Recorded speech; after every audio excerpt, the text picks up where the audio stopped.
Hey Coach, welcome to this week's episode of Endurance Coaching Business. As you'll see, I just arrived on the skateboard, and the other day actually I arrived at a shared office on my skateboard, and a colleague said to me, "How old are you?"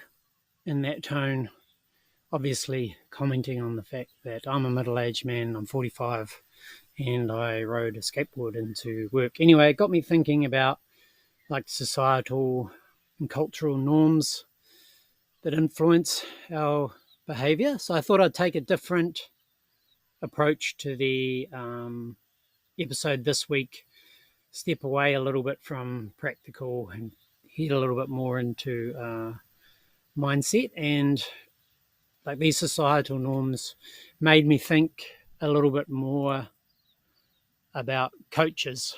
So let's use, it's a silly example, but let's use skateboarding as an example to talk about challenging societal and cultural norms. So, culture and society often dictates to us, what's considered acceptable or normal for certain age groups or certain types of people. So skateboarding is one of them. So middle-aged men typically don't ride skateboards. And if we do, then just face a bit of judgment. I mean, it's all lighthearted, but definitely there's a perception that middle-aged men, women are too old to be riding skateboards. Engaging this sort of thing. So these age-specific norms and expectations are definitely limiting and prevent people from pursuing their passions or exploring unconventional methods that could benefit their lives. So it's a small thing, but skateboarding for me, it's more than just transport. So the ironic thing was, after the guy said to me, "How old are you? Like, why am I riding around on a skateboard?"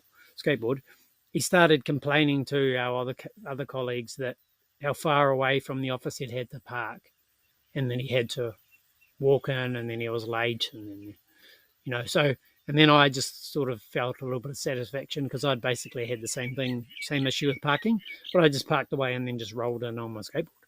So, there's that practical benefit. But the real thing about skateboarding for me is since my surf coach introduced me to a surf training skateboard, a surf skate, I like to call it surf training rather than skateboarding, due to these societal norms. That sounds a lot better. So as much as being transport, it's like really exponentially improved my surfing, because if you know anything about surfing, you realize it's a really hard sport to progress in because it's a bit of an effort to get out into the water. And then when you're out there, you might only catch a handful of waves like in a 2-hour session. So even if you're surfing 3 or 4 times a week, you're still only getting a handful of waves to practice on. But if you've got a surf skate, you can get out there and practice all the time. So my surfing's gone next level since that. So, when I go out on my skateboard and I feel like people will see me, like I'm actually really embarrassed. I try not to be, but I actually feel like a bit of a dick. But, it's like I've got goals. So I'm stepping outside of that a little bit and just try and push through that little discomfort, embarrassment, and just do it anyway. And I just try and say, fuck it. I don't care what people think. But I do care what people think. But the trick is to care what people think, but just push through and do it anyway. So it doesn't hold you back. So that's the example. So obviously adhering to these social and cultural norms can definitely hold us back, really restrict the potential of us. And as a coach, also it will restrict the potential of your clients. So you really want to break through from these constraints, particularly around your business. Explore unconventional methods for, adopting practices that might be considered outside the norm. It really leads to personal growth and improved performance in your business. And so coaches, let's talk about coaches now.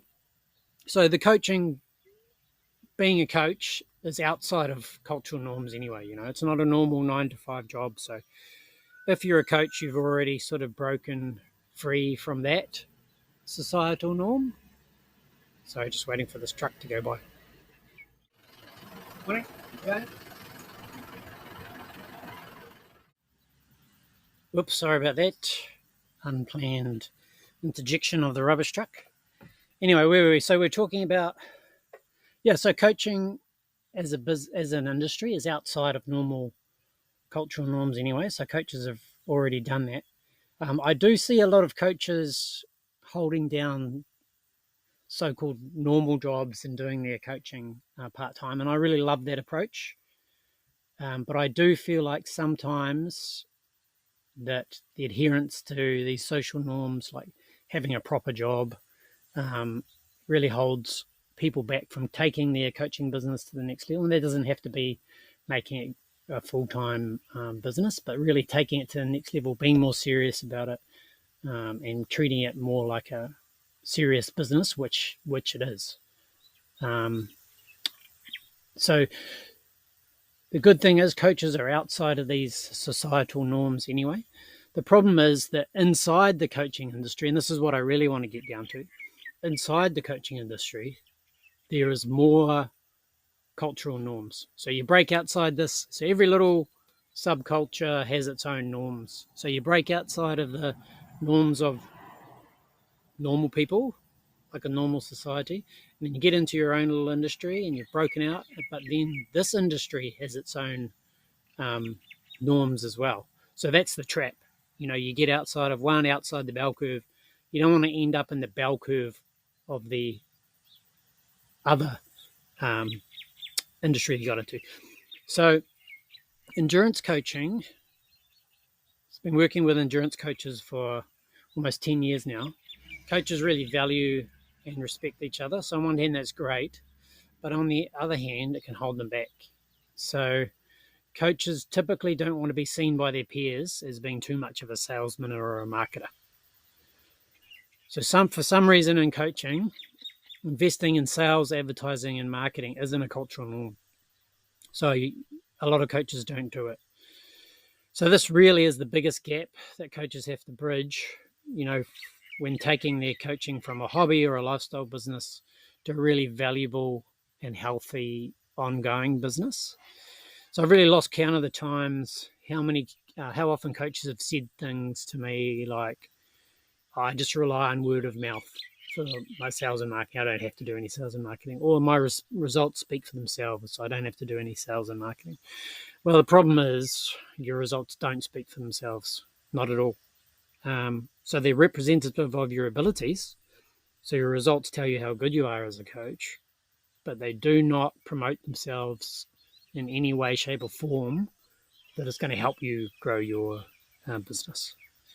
So this reluctance for coaches to engage in sales and marketing is really the number one reason why a lot of coaches never progress beyond having a business that just earns them enough money to get by. So stepping outside of these traditional methods, exploring innovative ways around sales and marketing is really how you're going to set yourself apart from the competition and get your business outside of the bell curve within the endurance coaching industry. So the good thing about this is really an opportunity, because so many coaches don't develop their sales and marketing skills.